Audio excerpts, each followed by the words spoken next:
Hello, good evening all of you. कैसे हैं आप लोग? मैं उम्मीद करता हूँ आप लोग अच्छे होंगे, मस्त होंगे और आप लोगों की स्टडी भी अच्छे से चल रही होगी। मैं धनी राम यादव आप सभी का अपने छोटे से YouTube channel Brent math academy में हार्दिक स्वागत करता हूँ। तो वीडियो को स्किप बिल्कुल भी नहीं करना है। जो बच्चे चैनल पे नए हैं बच्चे चैनल को जरूर सब्सक्राइब कर लें, ताकि मेरे चैनल द्वारा जो भी वीडियो अपलोड हो उसका नोटिफिकेशन आप तक जरूर पहुँचे। आज का तो वीडियो आप सभी के लिए इतना इम्पोर्टेंट है कि मैं दिल से बयान नहीं कर सकता हूँ। मोस्ट मोस्ट इम्पोर्टेंट है।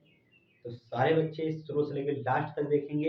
आपको स्क्रीन पर दिख रहा होगा, आज से जो है नया चैप्टर स्टार्ट किए हैं और इसके जो पहले चैप्टर हैं ऑलरेडी कंप्लीट कर लिए हैं। जो बच्चे वो चैप्टर नहीं पढ़े हैं इस चैनल के थ्रू, तो वो बच्चे जाके डिस्क्रिप्शन बॉक्स में उसकी लिंक दे रखी है, तो लिंक से पढ़ सकते हैं, देख लें और वीडियो ढूंढ के पढ़ लें, या फिर यूट्यूब पे ब्रेंट मैथ अकेडमी चैनल बोल दीजिएगा, उस पर आ जाएंगे। चैप्टर वाइज यहाँ पे पढ़ाया जाता है।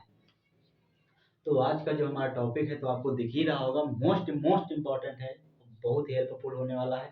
आज की इस वीडियो में बहुत शॉर्ट वीडियो है, कोई क्वेश्चंस नहीं करवाए जाएंगे, सिर्फ आपको बेसिक से बताया जाएगा। तो सबसे पहले ये जान लीजिए क्या है।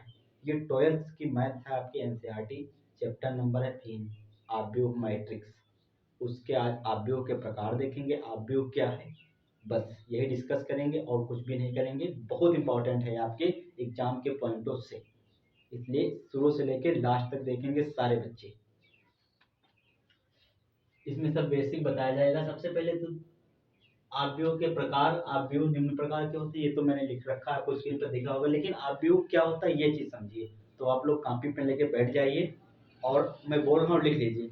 आव्यूह जो है एक रचनात्मक जो है फलनों को एक आयताकार जो होती है उसे ही आव्यूह कहते हैं। बस आयताकार में संख्याएं जो होती हैं फलन हो, फलन का मतलब ये होता है कोई साइन कास कोई भी हो सकता है, और संख्या तो आपको पता ही है, जीरो से लेके कोई भी संख्या हो सकती है। तो एक आयताकार में जो है बंद हो, बस ये समझ लीजिए वही आव्यूह होता है। बस रचनात्मक इकाई आव्यूह कहलाती है, ऐसे आप याद रखिए बस, और कुछ नहीं। अब इसके प्रकार देखेंगे, आव्यूह क्या है, मैट्रिक्स क्या है। आव्यूह को इंग्लिश में कहते हैं मैट्रिक्स। तो आव्यूह क्या है, आव्यूह के प्रकार ये निम्न प्रकार के होते हैं, वैसे 7 प्रकार के होते हैं। स्तंभ आव्यूह एक क्या है, स्तंभ आव्यूह क्या है ये चीज देखेंगे। स्तंभ आव्यूह है तो क्या है, तो देख लीजिए एक आव्यूह स्तंभ आव्यूह कहलाता है कब। एक आव्यूह तो पता है स्तंभ आव्यूह कहलाता है, लेकिन कब कहलाता है ये चीज पता होनी चाहिए। यदि उसमें एक ही स्तंभ हो, यदि कोई आव्यूह बना है, पहले आव्यूह देख लीजिए। आव्यूह का ये डायरेक्शन होती है, लेकिन लेकिन बात यह है, इसको अंग्रेजी के वर्णमाला जो होते हैं जैसे ए बी, तो इसको कैपिटल अक्षर से लिखा जाता है। ये भी बात गांठ बांध लीजिए, ये बात समझने के लायक है। इसको अंग्रेजी के कैपिटल अक्षर से लिखा जाता है, कोई भी नाम हो सकता है, तो ये आव्यूह है। लेकिन अब स्तंभ आव्यूह कैसे होगा, जैसे 2 3 4, बस स्तंभ बोले तो रो कॉलम, ये तो आपको पता ही होगा इंग्लिश में है। तो ये स्तंभ है, तो बस यही इसका एग्जाम्पल है। यानी एक आव्यूह स्तंभ आव्यूह तब कहलाता है जब उसमें एक ही स्तंभ हो। इसमें एक ही स्तंभ दे रखा है, दे रखा है ना। अब इसमें रो तो है नहीं, एक स्तंभ दे रखा है, ये चीज आप समझिए, बस ज्यादा कुछ नहीं समझना है। तो ये आपका इसमें एक ही स्तंभ हो, ये आपका होगा स्तंभ आव्यूह। स्तंभ आव्यूह का ये आपका एग्जाम्पल। स्तंभ का मतलब खंभा या खड़ा जो होता है, बस वही तो बात है, और इसमें क्या है, कुछ भी तो नहीं है। वैसे आप लोग इतना तो समझदार हैं। फिर आप सेकेंड नंबर पे देखेंगे क्या, आपका सेकेंड नंबर पे दे रखा है यदि आव्यूह में केवल एक पंक्ति हो तो वह आव्यूह क्या कहलाता है। पंक्ति का मतलब जानते हैं, सीरियल वाइज से, सेक्शन वाइज से, श्रेणी वाइज से, ये चीज समझ लीजिए। पंक्ति बस कुछ नहीं करना है, जैसे कि इसमें मान लीजिए, कुछ मान लीजिए √3 5 9, बस ए बराबर, ये क्या है, ये पंक्ति है। पंक्ति का मतलब क्या होता है, लाइन तो आपको पता है, लाइन से है नीचे। स्तंभ कौन सा है आपका, स्तंभ ये है, ओके। रो स्तंभ कॉलम आपको पता होना चाहिए, ये आपके है पंक्ति, यानी एक ही सीक्वेंस में। तो बस मोटा मोटा लॉजिक यही है कि पंक्ति का मतलब लाइन होता है, और लाइन ये तो आपको पता ही है, एक ही सीक्वेंस में चले। और स्तंभ का मतलब होता है खड़ा होना। अब इसी को अगर खड़ा कर दो, जैसे एग्जांपल √3 5 9, बस ये आपका स्तंभ हो गया, कुछ नहीं करना है, स्तंभ से रो कॉलम सब निकल जाएंगे, सारे अवयव सब इसी से होंगे।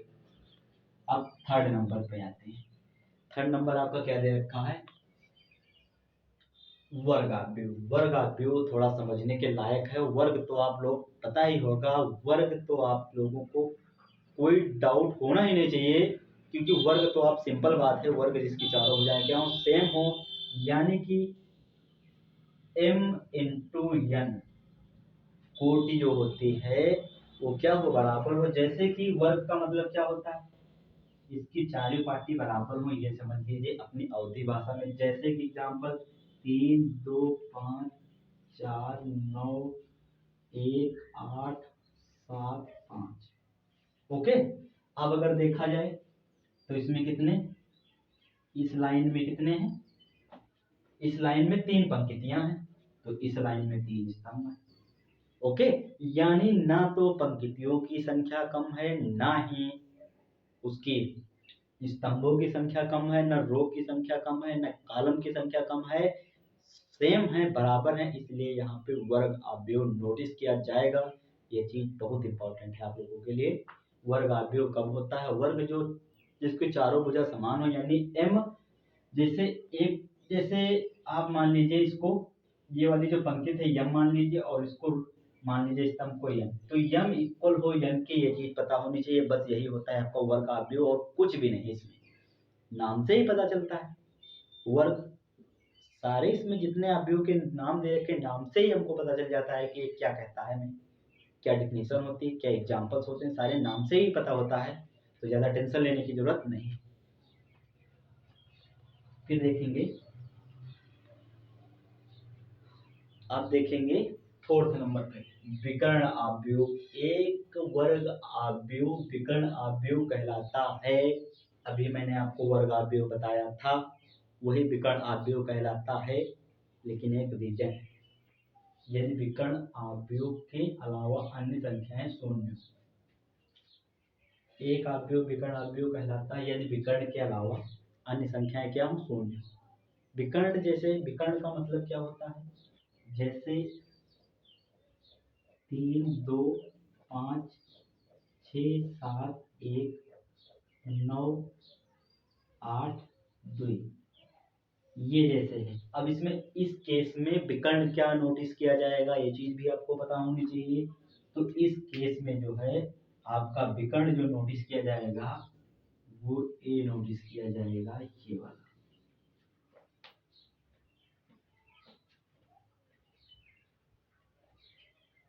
विकर्ण जो है आपका 5 7 2, ये नोटिस किया जाएगा इस सेक्शन में। इस रूल के नियम से विकर्ण आपका ये होगा। तो इसमें कहने का मतलब ये है कि विकर्ण के अलावा, अलावा यानी विकर्ण को छोड़ के बाकी सभी क्या हो, शून्य हो। तो यहाँ पे मैं 1 0 1 0 1 0, ये 0, और ये भी 0, और ये भी 0। अब आप नोटिस करेंगे कि जितने भी अवयव में, ये वर्ग अवयव है, लेकिन वर्ग अवयव में विकर्ण को छोड़ करके सारी संख्याएं शून्य कर दी गई हैं, तभी ये आपका क्या होगा, विकर्ण अवयव होगा। ये चीज आपको पता होना चाहिए। तो मैं उम्मीद करता हूँ आपको ये भी समझ में आ गया होगा। जितने 1 से लेकर 4 तक के बताए हैं आप लोगों को समझ में आ गया होगा। अब चलेंगे फिफ्थ नंबर। फिफ्थ नंबर क्या है, अदिश अभिन्न। अदिश सदिश, अदिश सदिश वो नहीं है, कौन सा जो आप फिजिक्स में पढ़ते हैं वो नहीं। अदिश सदिश कुछ अलग ही है, अभी देखेंगे आप लोग। अदिश अवयव, एक विकर्ण अवयव अदिश अवयव कहलाता है।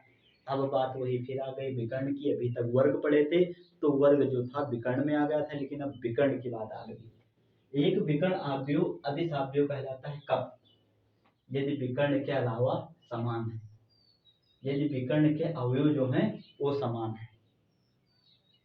अब यहाँ पे ये मैटर नहीं करता है कि ये शून्य है तो सब शून्य हो, शून्य नहीं होना चाहिए इसमें सब, लेकिन जो विकर्ण है वो विकर्ण के सभी अवयव समान होना चाहिए। बस यही एग्जांपल मैं ले रहा हूँ, इसको ज्यादा कुछ नहीं करूंगा।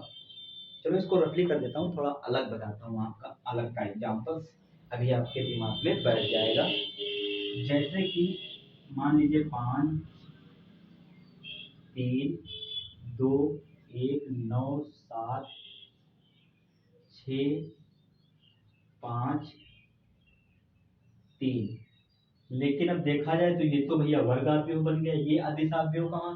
लेकिन अदिश अवयव में एक शर्त दे रखा है कि जो हमारा विकर्ण है उसकी संख्याएं सेम होना चाहिए, कोई डिफरेंट ना होना चाहिए। तो सेम कर देते हो क्या।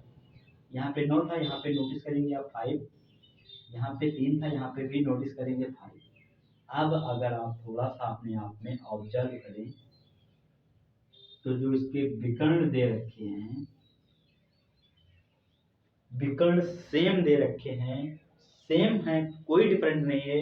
5 5 5, जितने में रो में जितना मतलब 5 उसमें दे रखा है पहली पंक्ति में, उतना दूसरी पंक्ति में और उतना तीसरी पंक्ति में। तो ये क्या हो गया आपका अदिश अवयव हो गया। इसको भी समझ गए होंगे मैं उम्मीद करता हूँ। आप देखेंगे अब आपका क्या आ रहा है तत्समक अवयव। तत्समक, ये तत्समक आपका हिंदी का नहीं है, भी आप ध्यान रखेंगे। तत्समक दूसरा है, देखेंगे एक विकर्ण अवयव के सभी अवयव एक हो, शेष अन्य अवयव शून्य हो।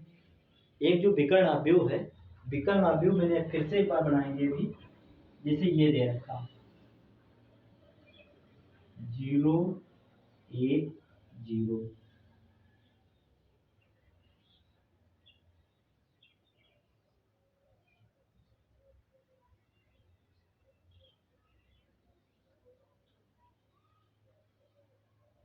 इस केस में आप विकर्ण जो है वो क्या नोटिस करेंगे, इस केस में विकर्ण नोटिस करेंगे। ये बोल दिया है कि विकर्ण के जो अवयव हैं वो एक होना चाहिए, बाकी सभी अवयव शून्य होना चाहिए। तो यहाँ पे आपका ये केस में, इस केस में आपका जो है बन रहा है कौन सा तत्समक अवयव, यानी सभी अवयव शून्य और विकर्ण का आपका एक दे रखा है, विकर्ण समान है। फिर आपका शून्य अवयव, शून्य अवयव सिंपल है,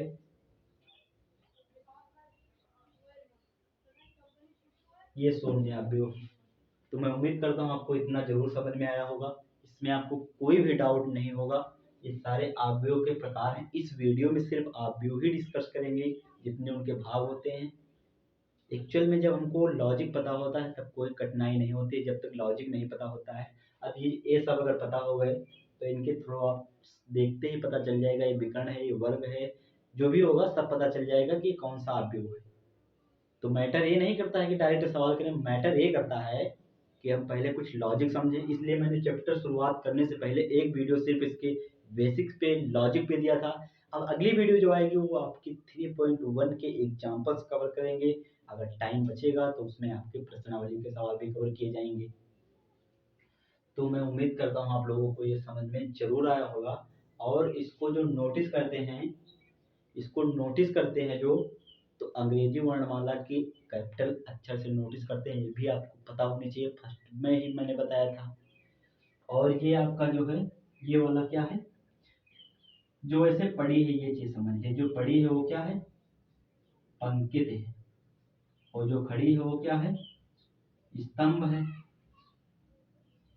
पंक्ति और स्तंभ, अब ये पहला क्या है, ये देखा जाए पहली पंक्ति, दूसरी पंक्ति, तीसरी पंक्ति, ऐसे भी कर सकते हैं। ये स्तंभ पहला है, ये दूसरा स्तंभ है और ये तीसरा स्तंभ है।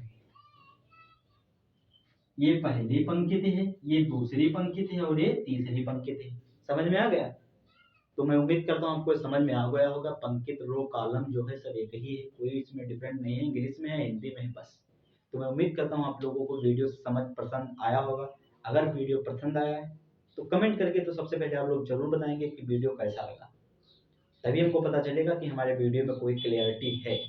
जब तक आप लोगों ने रिस्पांस नहीं दोगे तब तक मेरे को कुछ भी पता नहीं चलेगा कि वीडियो में क्या रिस्पॉन्स, मतलब क्या क्वालिटी है, किस प्रकार से एक्सप्लेन किया जाए जो आप लोगों तक एकदम आसानी भाषा में पहुंचे। तो मैं तो यही उम्मीद करता हूँ कि आप लोगों को समझ में आ गया होगा, और नहीं समझ में आया है तो कमेंट करके जरूर बताएंगे। तब तक के लिए love you, bye bye, all the best.